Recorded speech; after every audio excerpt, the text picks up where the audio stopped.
Hello aspirants, कैसे हो आप सब। उम्मीद करता हूं आप सब बहुत अच्छे होंगे। एचपीएससी ने यानी हरियाणा पब्लिक सर्विस कमीशन ने आज ही यानी 24 जून को एक आवेदन जारी किया है। अपनी श्रृंखला संख्या 33 में उसने पोस्ट ग्रेजुएट टीचर्स यानी पीजीटी फैकल्टीज की कुल 60 पदों की भर्तियों के लिए, मेवात कैडर के लिए 60 पदों पीजीटी पदों की भर्ती के लिए आवेदन जारी कर दी है। अब इसके ठीक 4 दिन बाद इसकी फॉर्म फिलिंग भी स्टार्ट होने वाली है। फॉर्म फिलिंग स्टार्ट हो रही है 28 तारीख से। तो ये इंपॉर्टेंट डेट्स थोड़े से ध्यान दे लें आप। आज आवेदन आई है 24 तारीख को, 28 तारीख से फॉर्म फिलअप स्टार्ट हो जाएगी और ये फॉर्म फिलअप 18 जुलाई तक चलेगी। 18 जुलाई तक फॉर्म फिलअप चलता रहेगा। अब सवाल है कि कौन कौन इस फॉर्म को फिलअप कर सकते हैं, क्या उम्र है, मतलब आपकी एज लिमिट मैक्सिमम कितनी होनी चाहिए, मिनिमम एज लिमिट कितनी होनी चाहिए, आपकी जो एसेंशियल एजुकेशनल क्वालिफिकेशन की रिक्वायरमेंट है इस पीजीटी पोस्ट के लिए वो क्या होनी चाहिए, और सबसे जरूरी सिलेबस क्या होना चाहिए। सिलेबस इनफैक्ट क्या दिया गया है, बिल्कुल सिलेबस भी आपको इस नोटिफिकेशन में दे दिया गया है एचपीएससी की तरफ से कि पीजीटी की 60 पदों की भर्तियों के लिए आपकी जो सिलेबस होगी वो भी क्या है, वो भी मैं आपको बताऊंगा। पहले आप एलिजिबिलिटी क्राइटेरिया देख लीजिए कि कौन अप्लाई कर सकता है। सबसे पहले मैं आपको बता दूं कि वही अप्लाई कर सकते हैं। देखिए यहां पे टोटल 60 सीट्स हैं, जिसमें जनरल को 33, एससी को 12 सीट हैं, बैकवर्ड क्लासेस को 6, 3, 9 सीट्स हैं और इकोनॉमिकल वीकर सेक्शन को 6 सीट हैं। इसके अलावा जैसी भी विकार आपके बॉडी में होगी, जो ऑप्टिकली हैंडीकैप्ड हैं, जो विजुअली हैंडीकैप्ड हैं, जिनको सुनाई कम देता है, जो एक्स सर्विसमैन हैं, जो विडोड हैं, उनको भी कुछ कुछ रिलैक्सेशन दी गई है और उनके लिए एक आधे सीट्स भी हैं। टोटल सीट्स जो पीजीटी बायोलॉजी के लिए है वो 60 हैं। ठीक है। अब एजुकेशनल क्वालिफिकेशन कितनी होनी चाहिए, तो आपकी जो एजुकेशनल क्वालिफिकेशन होनी चाहिए वो आपकी मास्टर्स कंप्लीट होनी चाहिए पीजीटी के लिए। मास्टर्स में आपकी सब्जेक्ट जेनेटिक्स हो सकती है, बायोटेक हो सकती है, मॉलिक्यूलर बायोलॉजी हो सकती है, लाइफ साइंसेस हो सकती है, प्लांट फिजियोलॉजी हो सकता है, बायोटेक हो सकता है, कुछ भी हो सकता है। बट ग्रेजुएशन में आपको ध्यान देना है कि बॉटनी और जुअलॉजी आपके 3 साल के अध्ययन में या 4 साल के अध्ययन में 2 साल बॉटनी और जुअलॉजी आपके द्वारा पढ़ा होना चाहिए। ये मैंडेटरी क्राइटेरिया है। और एमएससी में भी आपकी जो परसेंटेज ऑफ मार्क्स होनी चाहिए वो कम से कम 50% होनी चाहिए। ठीक है। मैट्रिक में हिंदी या संस्कृत में से कोई एक सब्जेक्ट होना चाहिए, या फिर अगर वहां नहीं तो 10+2 या बीए या एमए में आपको हिंदी एक सब्जेक्ट होना अनिवार्य रखा गया है। साथ ही साथ वही पीजीटी आपके एचपीएससी के तरफ से जो ये पीजीटी की वैकेंसी आई है वो भर कौन सकता है, तो सीटेट वाले एप्लीकेबल नहीं है, जो एचटेट क्वालिफाइड स्टूडेंट्स हैं वही एप्लीकेबल होंगे इस एग्जामिनेशन के लिए। अपार्ट फ्रॉम दैट आपकी एक अच्छी एकेडमिक रिकॉर्ड होनी चाहिए, वो तो सबकी होगी ही। इसके अलावा मैं एज लिमिट की बात करूंगा कि कितने उम्र के बच्चे या फिर कैंडिडेट्स अप्लाई कर सकते हैं।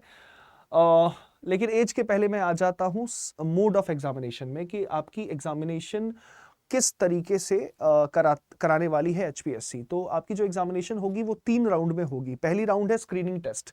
जो स्क्रीनिंग टेस्ट होगी वो 100 मार्क्स की होगी। 100 मार्क्स में 80% आपके सब्जेक्ट स्पेसिफिक क्वेश्चन पूछे जाएंगे।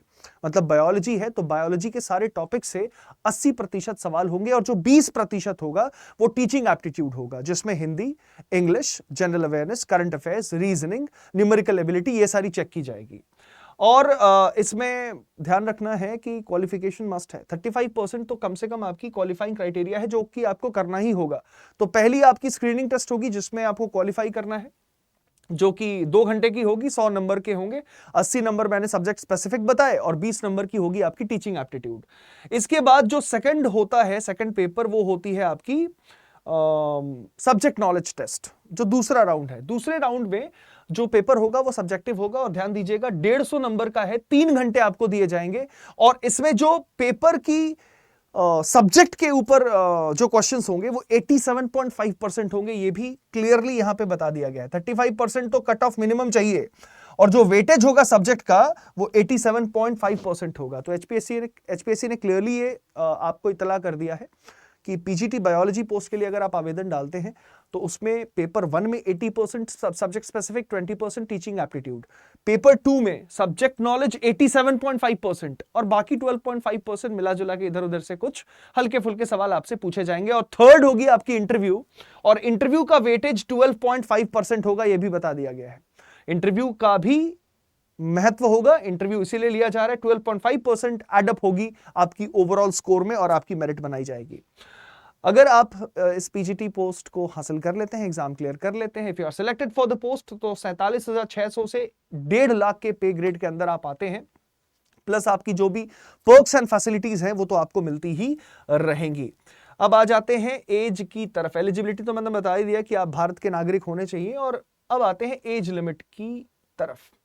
तो एज लिमिट 18/7/2023, मतलब जो लास्ट फॉर्म फिलिंग की डेट है, 18 जुलाई आपकी लास्ट फॉर्म फिलिंग की डेट है, तब तक आपकी उम्र 42 साल से ज्यादा नहीं होनी चाहिए। मतलब 42 साल तक के व्यक्ति जो जनरल कैटेगरी से भी हैं वो अप्लाई कर सकते हैं। रिलैक्सेशन बाकी क्लासेस को दी गई है। शेड्यूल्ड कास्ट जो हरियाणा के हैं उनको 5 साल की रिलैक्सेशन मिली है, और जो बैकवर्ड क्लासेस हैं हरियाणा के उनको मिली है 5 साल की रिलैक्सेशन, और जो भी डिसेबल्ड है, फिजिकली हैंडीकैप्ड हैं, उनको 10 साल की रिलैक्सेशन दी गई है। इसके अलावा आप देख सकते हैं कि जो अलग अलग तरीके की डिसेबिलिटीज के साथ, यानी व्याधियों के साथ शरीर में जन्मे हैं या किसी वजह से हो गई है, उनको भी 5 साल की रिलैक्सेशन दी जा रही है। अपार्ट फ्रॉम दैट, जो विडोड पर्सन है उनको 5 साल की दी जा रही है, जो डाइवोर्स्ड वुमेन है उनको 5 साल की दी जा रही है, जो जुडिशियली यानी कोर्ट कचहरियों के तहत सेपरेटेड है उनको भी 5 साल की दी जा रही है। अनमैरिड वुमेन को 5 साल की रियायत ऐसे भी दी जा रही है, मतलब फीमेल्स को रियायत है। तो जो भी हमारे फीमेल एप्लीकेंट्स हैं, ध्यान रखिएगा, अगर आप अनमैरिड हैं तो 5 साल की आपको भी रियायत है, मतलब 42 + 5 47 ईयर्स, ठीक है ना। एक्स सर्विसमैन को जितनी भी आपने नौकरी करी होगी प्लस आपकी जो एलिजिबिलिटी है उसे जोड़ दिया जाता है। तो he has rendered continuous military service for a period, उतना प्लस आपकी जुड़ जाती है, not less than 6 months before his release, ठीक है ना। तो कुल मिला के जो भी आपने सर्विस आपने ज्वाइन करी होगी उतना आपको जोड़ दिया जाएगा। तो एक्स सर्विसमैन के लिए वैसे भी काफी एलिजिबिलिटी बढ़ जाती है। तो आप यूं समझ लो कि एक अच्छा मौका है, और जो भी हमारे पीजीटी पोस्ट के लिए वेट कर रहे थे, एचपीएससी की नोटिफिकेशन के लिए वेट कर रहे थे, अब लग जाइए, क्योंकि अब बारी है उस तरफ आने की जो बहुत जरूरी है कि सिलेबस क्या प्रेस्क्राइब करा है एचपीएससी ने पीजीटी बायोलॉजी के लिए। तो पीजीटी बायोलॉजी के अंदर जो अब सिलेबस प्रेस्क्राइब करी गई है उस तरफ मैं आता हूं डायरेक्ट, है ना।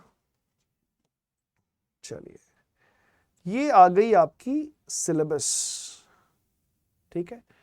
और ये जो सिलेबस आपकी दी हुई है, आप एनसीईआरटी 11th और 12th की किताब को उठा के देखना। जो पहली चैप्टर है वो है diversity of living world, exactly same आपकी यहाँ भी सिलेबस प्रेस्क्राइब की गई है। उसके बाद animal kingdom, plant anatomy, plant morphology, उसके बाद cell cycle, cell division, biomolecules, पूरी प्लांट फिजियोलॉजी, पूरी ह्यूमन फिजियोलॉजी जो 11th की पार्ट है वो आपसे पूछी गई है।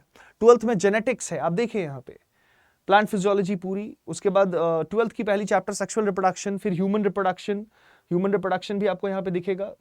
उसके बाद आपको यहाँ पे सारे MMR, IMR, MTP, STD, infertility, मतलब रिप्रोडक्टिव हेल्थ भी आपको दिया हुआ है। Human health and disease chapter भी दिया हुआ है। देन वी हैव जेनेटिक्स में principles of inheritance and variation and molecular basis of inheritance, जो कि क्लास 12th की किताब एनसीईआरटी के हूबहू टॉपिक्स हैं, और उनके ही सारे सब टॉपिक्स भी हैं जो आपको प्रेस्क्राइब किया गया है एचपीएससी की तरफ से। लेकिन इनकी जानकारी आपको ग्रेजुएशन तक और पोस्ट ग्रेजुएशन तक की लेनी है।